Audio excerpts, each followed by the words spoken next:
As in our previous video, we have started our chapter number 4, fractions, and हमने हमारे previous video में देखा था फ्रैक्शन क्या होते हैं, फ्रैक्शन के अलग अलग टाइप्स भी हमने पढ़े थे, इक्विवेलेंट फ्रैक्शन भी हमने पढ़ा था और फ्रैक्शन को लोएस्ट फॉर्म में कैसे करते हैं वो भी हमने देखा था. And I hope that was clear to you all. Today we will discuss about comparison of fractions.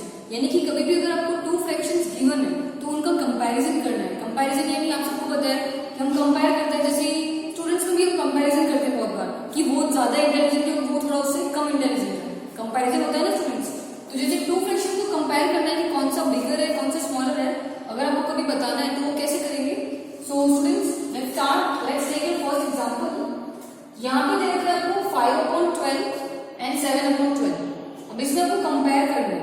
अब स्टूडेंट आपने हमेशा से 3 साइंस पढ़े हैं कंपैरिजन के लिए. ये होता है लेस देन वाला साइन, ये होता है greater than and this is of equal, है ना. ये 3 साइन हम लोग मोस्टली यूज करते हैं कंपैरिजन के लिए. और आपको मेनली एक चीज ध्यान रखनी है, जो डिजिट बड़ी होती है ना स्टूडेंट्स उसकी तरफ माउथ ओपन करना है. माउथ ओपन यानी ये देखो, ये इस तरफ माउथ ओपन हो रहा है ना स्टूडेंट्स, ये इस तरफ माउथ ओपन हो रहा है.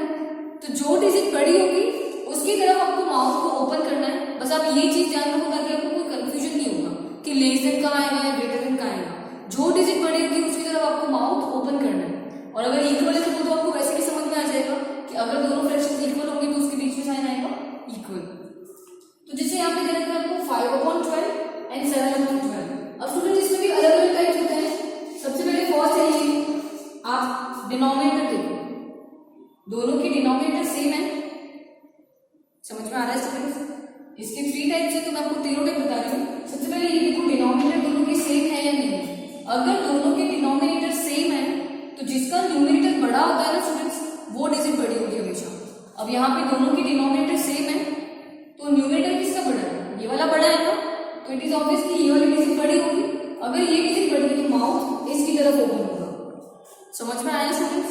तो ये तो फर्स्ट टाइप है कि अगर डिनोमिनेटर सेम होता है स्टूडेंट्स, अगर डिनोमिनेटर सेम होता है ना स्टूडेंट्स तो जिसका न्यूमरेटर बड़ा होगा वो डिजिट बड़ी होगी.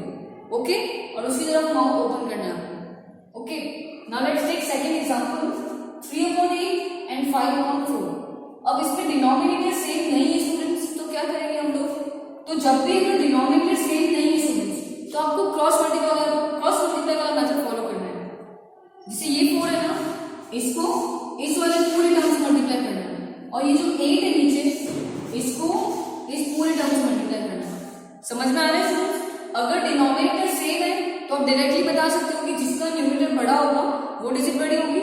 और अगर डिनोमिनेटर सेम नहीं है तब आपको क्रॉस मल्टीप्लाई करना है. क्रॉस मल्टीप्लाई कैसे स्टूडेंट्स, इस 4 को इन दोनों से करना है और इस 8 को इन दोनों से करना है, यानी नीचे वाले डिजिट्स को क्रॉस में करना है. तो जैसे कि 3/8 को अगर हम 4 से करते हैं ऊपर और नीचे दोनों जगह करेंगे, है ना स्टूडेंट्स. तो यहाँ पे आ जाएगा 12/32. और सेम इस वाले डिजिट को करना है हमको. स्टूडेंट ऐसा मत करना कि 8 को 3 से कर दिया, क्रॉस में करना है. 4 को इन दोनों से करना है, 8 को इन दोनों से करना है. इसको 8 से करेंगे हम लोग तो 5/8 = 40 और 4/8 = 32. ये किसने किया स्टूडेंट्स, ताकि डिनोमिनेटर सेम नहीं है ना तो डिनोमिनेटर सेम हो जाए. नाउ यू कैन सी कि अब डिनोमिनेटर सेम मिल गए हमको दोनों के 12/32 और ये मिला है 40/32. अब आपको पता है कि डिनोमिनेटर अगर सेम है तो जिसका न्यूमरेटर बड़ा होता है वही डिजिट बड़ी होगी. तो इसमें न्यूमरेटर कौन सा बड़ा है, ये वाला, तो माउथ इसकी तरफ ओपन होगा. अब एक्चुअली में डिजिट तो आपको ये दे रखी है ना, ये तो हमने क्रॉस मल्टीप्लाई करके डिजिट्स लिए. अब 40/32 किस वाले का आंसर है, 5/4 का आंसर है ना. दैट मीन्स आप ऐसे लिख सकते हो कि 5/4 इसकी तरफ माउथ ओपन करो 3/8. ऐसे भी तो लिख सकते हैं ना. या फिर आप ऐसे भी लिख सकते हो लैंग्वेज में 5/4 इज ग्रेटर. आपको जो भी पूछे स्टूडेंट्स आपको सॉल्व ऐसे ही करना है. अगर आपको पूछे कि विच इज ग्रेटर तो जो बड़ा होगा वो बताना है, एंड विच इज स्मॉलर पूछा है तो जो स्मॉलर होगा वो बताना है. आपको सॉल्व इसी तरह करना है, चाहे आपको ग्रेटर पूछे या स्मॉलर पूछे, सॉल्व आप इसी वे में करोगे. अगर डिनोमिनेटर सेम है तो बहुत सिंपल है स्टूडेंट्स. और अगर डिनोमिनेटर सेम नहीं है तो you have to do the cross multiply method और उसके बेसिस पे आप बताओगे. Okay students. और इसका थर्ड टाइप है स्टूडेंट्स, जैसे यहाँ पे है 7/18 7/15. अब यहाँ पे देखो डिनोमिनेटर सेम नहीं है स्टूडेंट्स बट न्यूमरेटर सेम है ना स्टूडेंट्स. जैसे हमने देखा था कि अगर डिनोमिनेटर सेम होता है तो जिसका न्यूमरेटर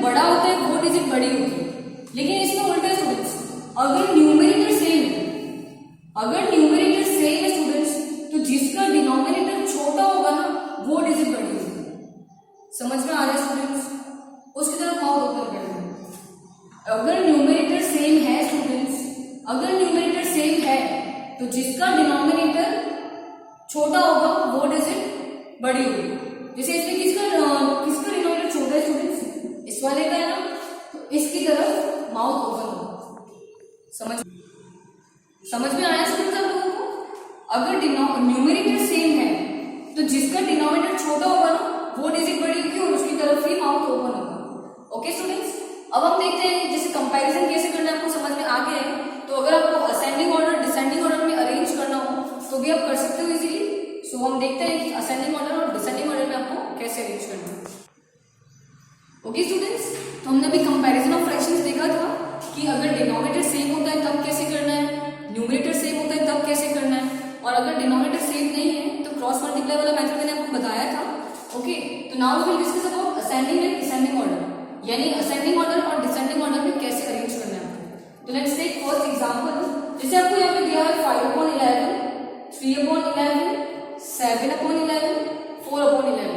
अब आपने एक चीज नोट की है students, denominator same in all the digits, सारे डिजिट्स में डिनोमिनेटर क्या है स्टूडेंट्स? सेम है ना। तो अगर डिनोमिनेटर आपके पास सेम है तो फिर तो कोई प्रॉब्लम ही नहीं है स्टूडेंट्स। आपको पता है कि अगर डिनोमिनेटर सेम है तो जिसका न्यूमरेटर बड़ा होगा वही डिजिट सबसे बड़ी होती है। अब असेंडिंग ऑर्डर का मतलब क्या होता है? हम लोग छोटे से बड़ा अरेंज करते हैं, और डिसेंडिंग ऑर्डर का मतलब क्या होता है? बड़े से छोटा, है ना। क्योंकि ये तो आप लोग फर्स्ट क्लास से पढ़ते हो असेंडिंग एंड डिसेंडिंग ऑर्डर का मतलब क्या होता है। सो अब असेंडिंग ऑर्डर करना है तो मुझे सबसे पहले सबसे छोटा लेना पड़ेगा। अब सबसे छोटा इसमें कौन सा दिख रहा है स्टूडेंट्स? 3/11, क्योंकि डिनोमिनेटर सबका सेम है तो न्यूमरेटर में सबसे छोटा यही। उसके बाद है स्टूडेंट्स 4/11, उसके बाद है 5/11 और उसके बाद है 7/11। मैंने ये माउथ इसकी तरफ ओपन क्यों किया है? क्योंकि इस डिजिट से ये बड़ा है, फिर इस डिजिट से ये वाला बड़ा है, इसलिए वापस माउथ इसकी तरफ ओपन किया है। समझ में आया स्टूडेंट्स? ये तो हो गया आपका असेंडिंग। अब इसी को आपको डिसेंडिंग ऑर्डर में अरेंज करना हो तो डिसेंडिंग ऑर्डर का मतलब क्या होता है स्टूडेंट्स? बड़े से छोटा। तो इसमें सबसे बड़ा आपको कौन सा दिख रहा है? 7/11। स्टूडेंट्स ध्यान रखना, यहाँ पे डिनोमिनेटर सबके सेम है इसलिए हम लोग इसको डायरेक्टली लिख सकते हैं। अगर डिनोमिनेटर सेम नहीं होंगे तो आपको डिनोमिनेटर सेम करना पड़ेगा। तो यहाँ पे सबसे पहले आएगा 7/11, उसके बाद 5/11, उसके बाद 4/11 और उसके बाद 3/11। यहाँ पे ग्रेटर देन क्यों लगाया स्टूडेंट्स? क्योंकि सबसे बड़ा ये है, फिर उससे थोड़ा सा छोटा ये, इससे बड़ा ये, इससे बड़ा ये, दैट्स व्हाई ऐसे माउथ ओपन किया मैंने।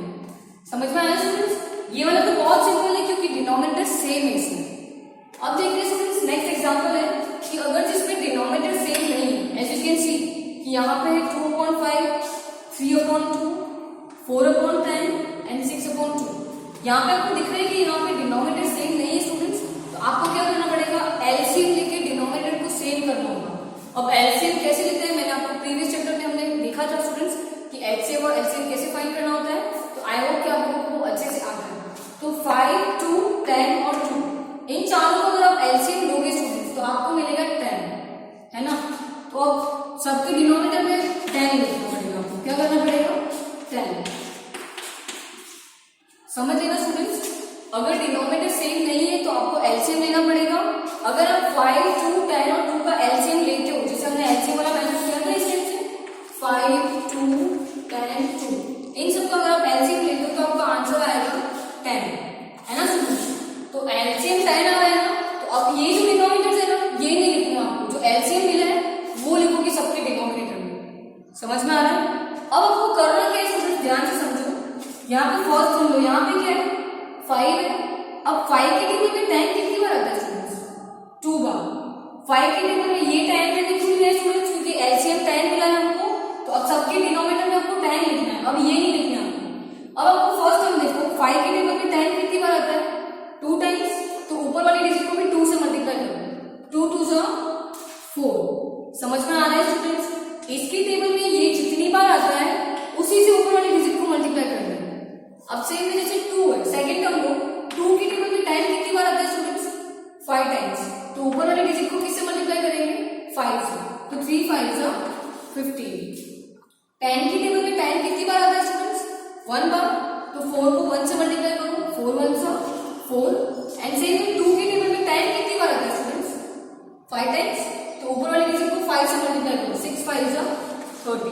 मेनली आपको ये समझ में आना चाहिए स्टूडेंट्स, अगर डिनोमिनेटर सेम नहीं है तो पहले आपको एलसीएम लेके डिनोमिनेटर सेम करना होगा, और एलसीएम आपको जो डिनोमिनेटर्स में है ना नीचे वाली डिजिट्स का एलसीएम लेना है।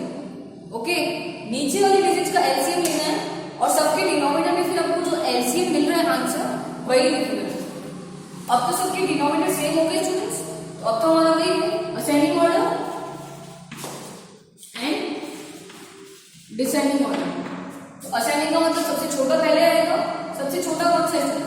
अब यहाँ पे स्टूडेंट आपको दिख रहा है कि दोनों सेम, दोनों लिखो पहले 4/10, 4/10, उसके बाद स्टूडेंट्स 15/10 और उसके बाद 30/10। ओके स्टूडेंट्स, ये हो गया हमारा असेंडिंग। अब डिसेंडिंग का मतलब क्या होता है? बड़े से छोटा, तो सबसे बड़ा कौन सा है? 30/10, फिर 15/10, उसके बाद है 4/10 एंड देन अगेन 4/10। तो आई होप स्टूडेंट्स आपको ये अच्छे से समझ में आया है कि असेंडिंग ऑर्डर और डिसेंडिंग ऑर्डर में कैसे अरेंज करना है। अगर डिनोमिनेटर सेम होता है स्टूडेंट्स तब तो बहुत इजी है कि आपको सिर्फ न्यूमरेटर देखना है, और अगर डिनोमिनेटर सेम नहीं है स्टूडेंट्स तो आपको सबसे पहले जो नीचे वाली डिजिट्स हैं उनका एलसीएम लेना है और डिनोमिनेटर सेम करना है, और उसके बाद आपको इस तरह से अरेंज करना है। सो आई होप स्टूडेंट्स आपको जो भी मैंने आज पढ़ाया है वो सब क्लियर होगा। Thank you.